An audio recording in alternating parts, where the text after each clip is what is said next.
ख्वाबों की कुर्सी। एक उस्ताद का मनफरद तदरीसी सफ़र। एक उस्ताद कहते हैं, मैं एक प्राइमरी स्कूल में मुंतकिल हुआ। प्रिंसिपल ने मुझे तीसरी जमात पढ़ाने के लिए दिया और अपने दफ्तर बुलाया। उन्होंने कहा, मैं तुमसे साफ साफ बात करता हूँ। हमारे स्कूल में तीसरी जमात की 3 क्लासें हैं।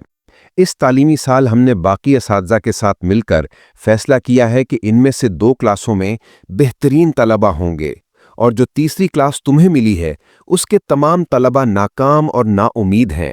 अगर तुम इनमें से 3 या 4 को भी बेहतर बना सके तो तुम्हें पूरा एहतराम मिलेगा, और अगर ना बना सके तो कोई इल्ज़ाम नहीं, क्योंकि उनके वालिदैन भी उनकी कमज़ोरी जानते हैं। उस्ताद कहते हैं, मैं क्लास में दाखिल हुआ और हर तालिब इल्म से पूछा, जब तुम बड़े होगे तो क्या बनना चाहते हो? कुछ ने कहा फौजी अफसर, कुछ ने कहा डॉक्टर और किसी ने कहा इंजीनियर।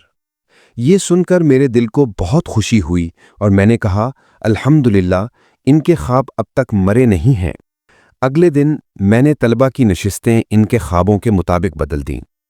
अफसर एक साथ बैठे, डॉक्टर एक साथ, इंजीनियर एक साथ, और मैंने उनकी किताबों पर उनके ख्वाब का लक़ब लिख दिया।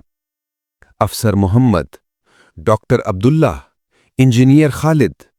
फिर मैंने अपनी तदरीस का आगाज़ किया और अपने जहन में ये बात बिठा ली कि ये सब तलबा दूसरे बच्चों की तरह हैं, ये कमज़ोर नहीं हैं।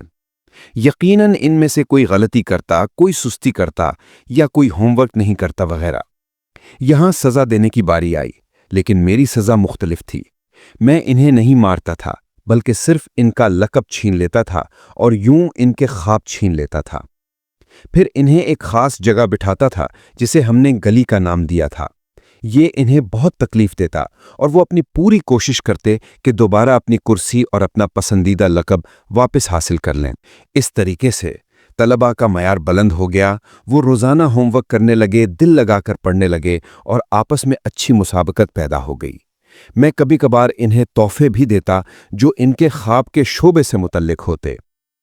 पहले सेमेस्टर के आखिर में मेरी पूरी क्लास को पढ़ाई, स्कूल और उस्ताद से मोहब्बत हो गई। अब शाज़ो नादिर ही किसी को गली में बिठाना पड़ता। साल के आखिर में अल्हम्दुलिल्लाह मेरी क्लास ने बाकी दोनों क्लासों को बड़े फ़र्क से पीछे छोड़ दिया।